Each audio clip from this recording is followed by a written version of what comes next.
आज हम BA fourth semester sociology की यूनिट 1 शुरू करने जा रहे हैं। यह एक वीडियो आपका पेपर चाहे थ्योरी का हो या एमसीक्यूज का, दोनों के लिए मोस्ट इम्पॉर्टेंट है।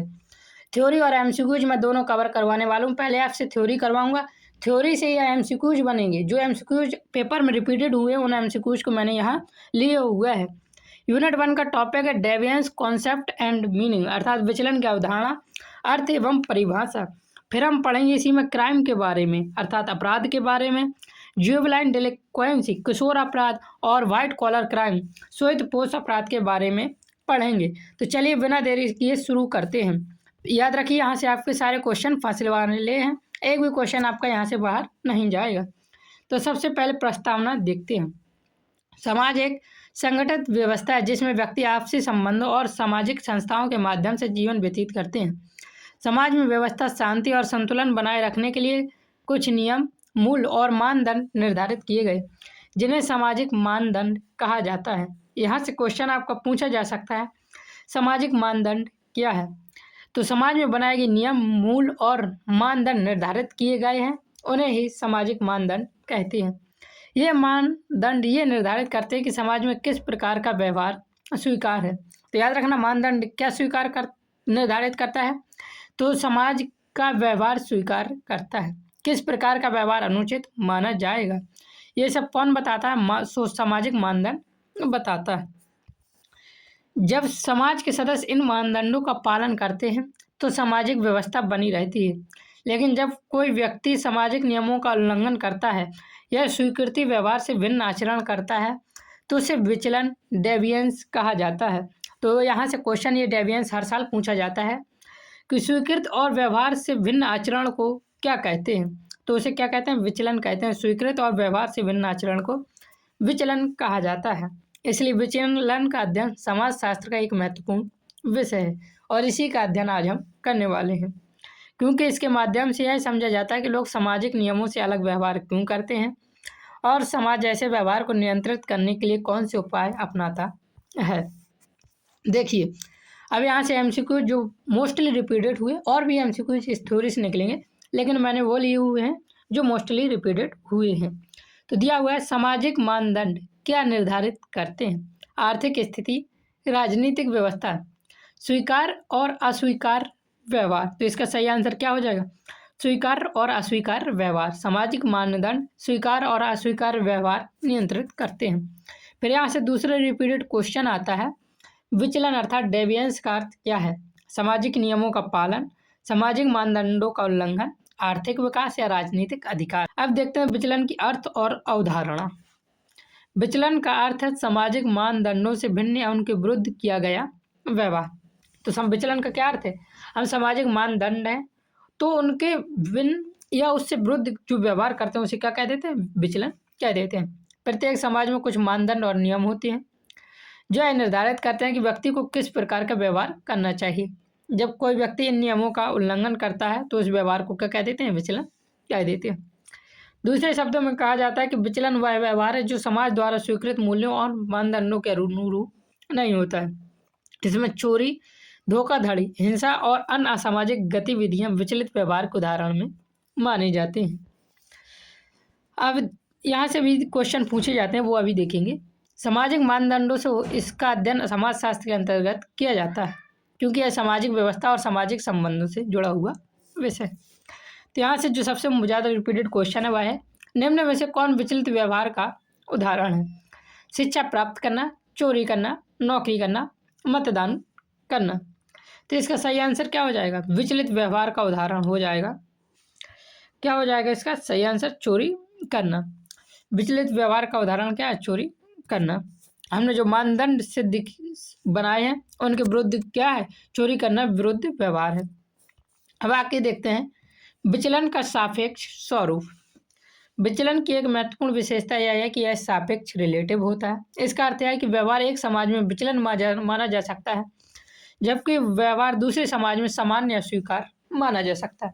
तो अब इसके कहने का मतलब ये है, जैसे कि यदि आप अभी गांव में हैं और वहाँ पे कपड़े, कुछ प्रकार के कपड़ों को जज किया जाता है, लेकिन यदि आप वहीं शहर में चले जाते हैं तो उन कपड़ों को अच्छा मान लिया जाता है, मतलब कि दूसरे समाज में उन्हें स्वीकार कर लिया जाता है। इसी प्रकार समय के साथ भी किसी का व्यवहार और सामाजिक स्वीकृति बदल सकती है। जैसे कुछ समय पहले भारत जब प्राचीन काल में था तब घूंघट करना जरूरी नहीं होता था और समाज स्वीकार मानता था। उसके बाद धीरे धीरे भारत में घूंघट प्रथा आई, फिर घूंघट करना स्वीकार हो गया और ना करना अस्वीकार हो गया। अब धीरे धीरे फिर से घूंघट व्यवस्था को हटा दिया जा रहा है और घूंघट व्यवस्था ना करने को स्वीकार किया जा रहा है। तो इस प्रकार का हो सकता है। तो यहाँ से क्वेश्चन है वह है विचलन का स्वरूप कैसा होता है? स्थायी होता है, सार्वभौमिक होता है, सापेक्ष होता है या केवल आर्थिक होता है? तो इसका सही आंसर क्या हो जाएगा? विचलन का स्वरूप रिलेटिव होता है। अब देखिए विचलन का समाजशास्त्रीय अध्ययन।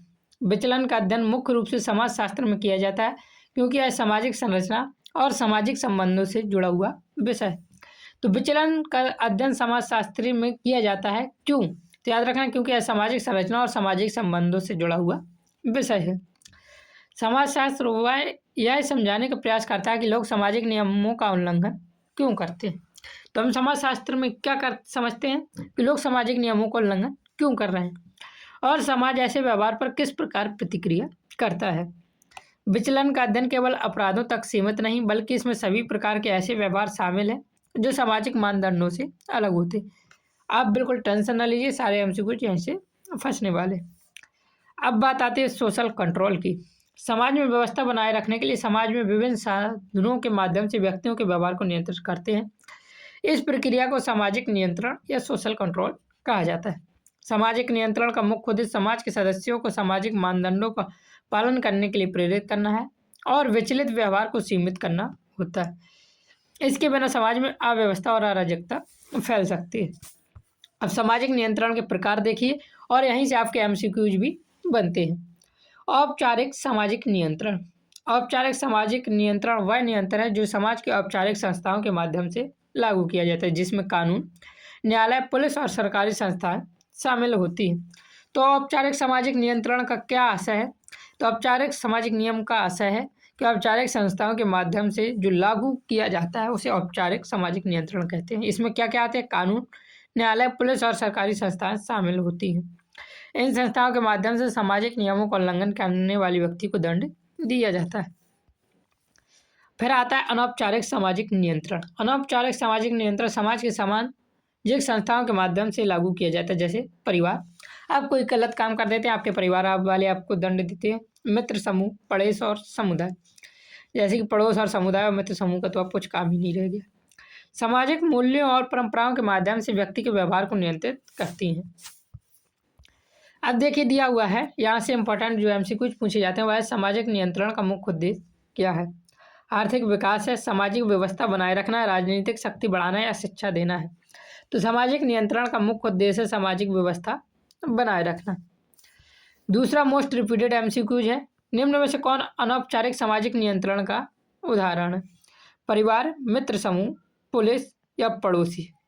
तो औपचारिक सामाजिक नियंत्रण का उदाहरण क्या है? तो औपचारिक सामाजिक नियंत्रण का उदाहरण पुलिस है। आपको पता है ये अनौपचारिक परिवार, मित्र समूह और पड़ोस। अब यहाँ से आगे पूछ लिया, अनौपचारिक सामाजिक नियंत्रण का उदाहरण है न्यायालय है, कानून है, परिवार है या संविधान है। तो अनौपचारिक सामाजिक नियंत्रण का उदाहरण परिवार है। तो ये आप यहाँ से दो एमसीक्यूज मोस्ट रिपीटेड है, ये बार बार पेपर में आई हुई है।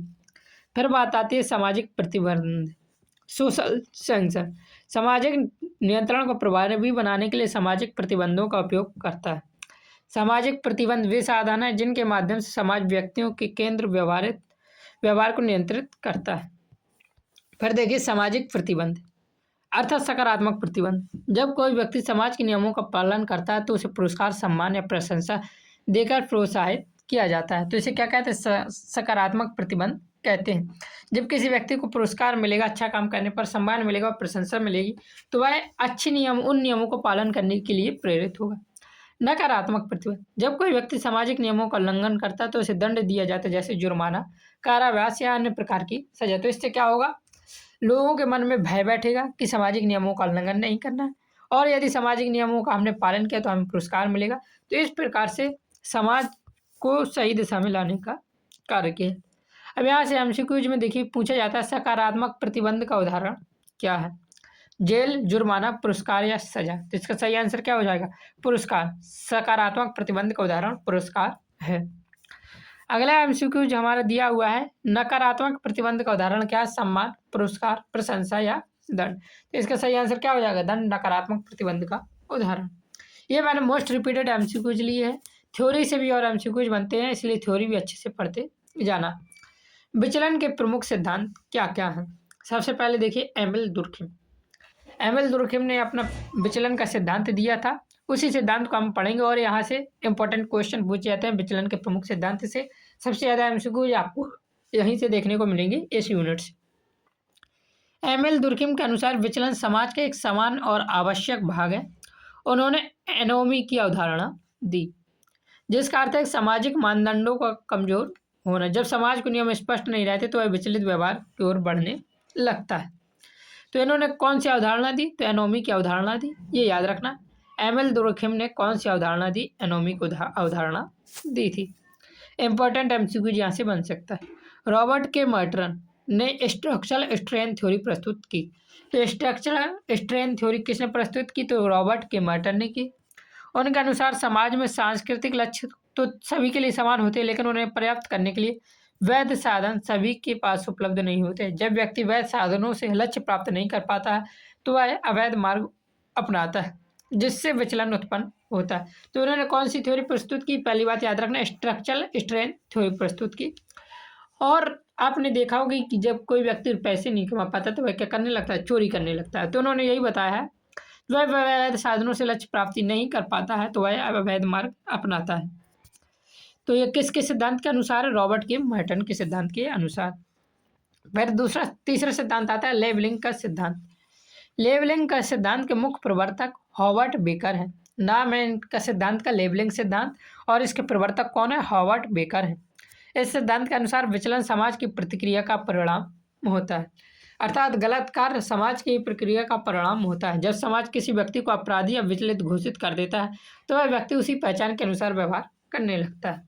तो लेबलिंग सिद्धांत के अनुसार क्या था? जैसे आपने अपराधी को चोर कह दिया है, बार बार आप उसे चोर चोर कहेंगे तो वो क्या करने लगेगा? चोरी करने लगेगा, अर्थात वह उसी पहचान के अनुसार व्यवहार करने लगेगा। ये किसने कहा था? हॉवर्ड बेकर ने कहा था। किस सिद्धांत के अनुसार कहा था? तो लेबलिंग सिद्धांत के अनुसार कहा था।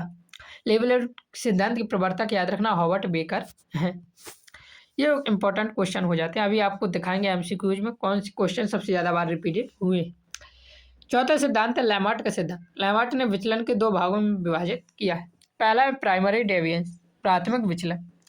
प्रारंभिक और छोटे स्तर का विचलन, जो हम छोटे मोटे काम करते हैं, जैसे चोरी हो गई, 10 रुपये 20 रुपये चुरा लेना, इसलिए इसे प्राइमरी डेविएशन कहते हैं। सेकेंडरी डेविएंस में आता है जब व्यक्ति समाज द्वारा लगाए गए लेवल को स्वीकार कर लेता है और बार बार विचलित व्यवहार करने लगता है, अर्थात जैसे उसने पहली बार चोरी की और उसे समाज बार बार चोर करने लगता है तो वह क्या सोचता है कि अब नाम पड़ ही गया है तो इससे अच्छा चोरी कर ले, तो उसे क्या कहते हैं? सेकेंडरी डेविएंस कहते हैं। तो देखिए पहली परिभाषा जो हमने बताई थी वह एनोमी की अवधारणा किसने दी थी? तो इसका हमारा सही आंसर क्या हो? दुर्खिम ने। एनोमी की अवधारणा किसने दी थी? दुर्खिम ने दी थी। फिर अगला एमसीक्यू जो मोस्ट रिपीटेड है वह स्ट्रक्चरल स्ट्रेन थ्योरी किसने दी? दुर्खिम ने दी, मर्टन ने दी, बेकर ने दी या सदरलैंड ने दी? तो स्ट्रक्चरल स्ट्रेन थ्योरी मैंने आपको बताया था मर्टन ने दी है। अब आगे देखिए तीसरा क्वेश्चन, यहाँ से मोस्ट रिपीटेड क्वेश्चन है, ये एमसीक्यू छोड़ने की गलती बिल्कुल ना कर देना। लेबलिंग थ्योरी के प्रवर्तक कौन है? लेबलिंग थ्योरी की मर्टन है, दुर्खिम है, हॉवर्ड बेकर है या लेमर्ट है? तो इसका हमारा सही आंसर क्या है जरूर बताएं। अब नहीं, अब मैं बता रहा हूँ, इसका सही आंसर है हॉवर्ड बेकर। लेबलिंग थ्योरी के प्रवर्तक कौन थे? Howard baker. मैंने ये सारे एमसीक्यूज थ्योरी में कंप्लीट करवाए हैं, जैसा कि अभी हमने ये सारे पढ़ चुके हैं। प्राइमरी और सेकेंडरी डेविएंस की अवधारणा किसने दी? तो इसका हमारा सही आंसर क्या हो जाएगा? लेमर्ट ने। प्राइमरी और सेकेंडरी डेविएंस की अवधारणा किसने दी थी? तो लेमर्ट ने दी थी।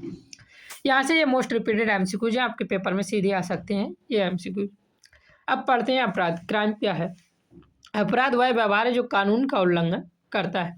जो हमारे देश में कानून बने उन कानूनों का उल्लंघन करना क्या कहलाएगा? अपराध कहलाएगा। अर्थात जो कार्य कानून द्वारा निषिद्ध है अर्थात प्रतिबंधित है, जिसके लिए दंड निर्धारित है, उसे अपराध कहा जाता है। अपराधों का अध्ययन अपराध शास्त्र में किया जाता है। तो याद रखना अपराधों का अध्ययन किस में किया जाता है? तो अपराध शास्त्र या इंग्लिश में पूछ सकता है क्रिमिनोलॉजी में किया जाता है, जिसमें अपराधों के कारण और नियंत्रण को उपायों का अध्ययन किया जाता है।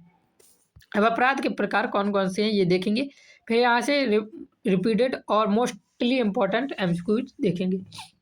अपराध कई प्रकार के होते हैं, जैसे व्यक्तिगत अपराध। व्यक्तिगत अपराध का उदाहरण क्या है? हत्या है। संपत्ति अपराध जैसे चोरी करना। आर्थिक अपराध जैसे कर चोरी करना। संपत्ति अपराध चोरी करना कहलाएगा, लेकिन आर्थिक अपराध होगा जैसे कर चोरी कर लेना, ब्लैक मनी एकत्रित करना। राजनीतिक अपराध देशद्रोह करना, कोई भी व्यक्ति देशद्रोही हो उसे क्या कहते हैं? राजनीतिक अपराध कहते हैं। इसके अतिरिक्त संगठित अपराध भी होते हैं, जिन अपराध समूह द्वारा योजनाबद्ध तरीके से किया जाता है उसे क्या कहते हैं? संगठित अपराध कहते हैं। तो अपराध किसका उल्लंघन है, यहाँ से ये मोस्ट रिपीटेड क्वेश्चन है जो सबसे ज़्यादा बार पूछा गया है इस थ्योरी से। तो सही आंसर क्या हो जाएगा? कानून। अपराध कानून का उल्लंघन करना है। चोरी किस प्रकार का अपराध है? व्यक्तिगत अपराध, संपत्ति अधिकार अपराध, राजनीतिक या आर्थिक। तो इसका सही आंसर क्या हो जाएगा? चोरी एक संपत्ति अधिक अपराध है। फिर अब जब आप लोग अपराध करेंगे तो उसके लिए पनिशमेंट, दंड भी मिलेगा। तो अपराध को नियंत्रित करने के लिए समाज में दंड की व्यवस्था करता है। दंड के मुख्य उद्देश्य हैं प्रतिशोध, निवारण और सुधार। यदि दंड का उद्देश्य प्रतिशोध है तो यह दंड बेकार हो जाता है। दंड का उद्देश्य केवल अपराधी को सजा देना नहीं, बल्कि उसे सुधार कर समाज का जिम्मेदार सदस्य बनाना भी होता है। तो दंड का ये उद्देश्य नहीं है कि व्यक्ति से प्रतिशोध लिया जाए, बल्कि उसे दंड इसलिए दिया जाता है ताकि व्यक्ति सुधर जाए। फिर उसके बाद हम देखेंगे अपराध के प्रकार, जैसे किशोर अपराध, जुवेनाइल डेलिक्वेंसी। जो बच्चे 18 वर्ष से कम आयु पर अपराध करते हैं उसे क्या कहते हैं? किशोर अपराध कहते हैं। किशोर अपराधियों को सामान्य अपराधियों से अलग माना जाता है, क्योंकि उसकी मानसिक और सामाजिक परिपक्वता पूर्ण रूप से विकसित नहीं होती है। भारत में किशोर अपराधों की सुधार के लिए जुवेनाइल जस्टिस एक्ट लागू किया गया। इसका उद्देश्य किशोर अपराधियों को दंडित करने के बजाय उनका सुधार करना होता है। तो किशोर अपराध को सुधारने के लिए कौन सा एक्ट लागू किया गया? तो जुवेनाइल जस्टिस एक्ट लागू किया गया है। किशोर अपराधियों को सुधार के लिए विशेष संस्थाएं स्थापित की जाती हैं, जिन्हें बोस्टन स्कूल कहा जाता है। यही याद रखना। किशोर अपराध के प्रमुख कारण जैसे परिवार विघटन, मित्र समूह का दबाव, मीडिया का प्रभाव और विद्यालय छोड़ देना अर्थात शिक्षा से दूर रहना। अब देखिए यहाँ से मोस्टली रिपीटेड क्वेश्चन है, किशोर अपराध किस आयु वर्ग से संबंधित है? तो 18 वर्ष से कम से संबंधित है किशोर अपराध, ये याद रखना। फिर अगला एमसीक्यू जो है बोस्टन स्कूल किसके लिए है? वयस्क अपराधी के लिए, महिला अपराधी के लिए, किशोर अपराधी के लिए, राजनीतिक अपराध। तो बोस्टन स्कूल किसके लिए है? तो याद रखना किशोर अपराधी के लिए है। ये सारे थ्योरी से ये एमसीक्यू जाएंगे और आपके थ्योरी में सारे एमसीक्यूज ही कवर हैं। थ्योरी वाले स्टूडेंट थ्योरी कर लेंगे, एमसीक्यूज वाले एमसीक्यूज कर लेंगे। फिर आती है श्वेत-पोश अपराध, व्हाइट कॉलर क्राइम क्या है? श्वेत-पोश अपराध शब्द का प्रयोग सब प्रसिद्ध अपराध शास्त्री एडविन सदरलैंड ने किया था। सबसे पहला एमसीक्यू याद रखना, श्वेत-पोश अपराध का शब्द का प्रयोग किसने किया था? तो एडविन सदरलैंड ने किया था। यह अपराध समाज के उच्च प्रतिष्ठित और शिक्षित व्यक्तियों द्वारा उनके पेशे के दौरान किए जाते हैं। उन्हें क्या कहते हैं? श्वेत-पोश अपराध कहते हैं। जैसे रिश्वतखोरी करना, कर चोरी करना, बैंक धोखाधड़ी और कॉर्पोरेट घोटाले करना, जो कि हमारे भारत में बहुत तेजी से बढ़ रहे हैं। उन्हें क्या कहते हैं? व्हाइट कॉलर क्राइम कहते हैं। इन अपराधों का मुख्य उद्देश्य आर्थिक लाभ प्राप्त करना होता है। ये अपराध अक्सर गुप्त रूप से किए जाते हैं और इनका समाज की आर्थिक व्यवस्था और सामाजिक विश्वास पर नकारात्मक प्रभाव पड़ता है।